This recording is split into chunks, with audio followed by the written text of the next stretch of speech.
Israel और Hamas जंगबंदी पर बड़ी खबर सामने आ रही है। जंगबंदी पर इजरायल हमास रजामंद हो गए हैं। ऑफिशियली तौर पर होगा समझौता, मिस्र में होगा दोनों के बीच समझौता। बताते चले कि जल्द ही होगी बंधकों की रिहाई।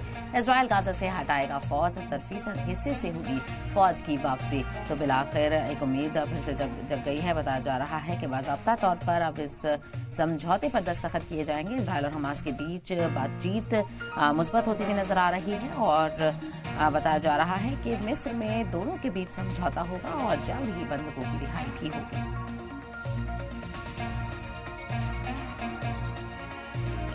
आपको बता चले जंगबंदी को लेकर गाजा में जश्न मनाया जा रहा है। आतिशबाजी के साथ जश्न मनाया जा रहा है। जंगबंदी को लेकर लोगों में खुशी है। सड़कों पर निकलकर लोग जश्न मना रहे हैं। तो काफी लंबे अरसे के बाद बिलाखिर इजरायल और हमास के बीच जंगबंदी पर समझौते की हरी झंडी मिल रही है। जंगबंदी पर इजरायल और हमास रजामंद हो गए हैं। ऑफिशियली तौर पर समझौता होगा और मिस्र की सालिसी के तहत मिस्र में दोनों के बीच समझौते को लेकर दस्तखत होंगे और जल्द ही बंधकों की रिहाई होगी। तो दूसरी तरफ जश्न की भी तस्वीरें सामने आ रही हैं। जंगबंदी को लेकर गाजा में जश्न देखने को मिल रहा है। लोगों ने इत्मीनान का इजहार किया क्योंकि लंबे अरसे के बाद आतिशबाजी के साथ जश्न मनाया जा रहा है। जंगबंदी को लेकर लोगों में खुशी है।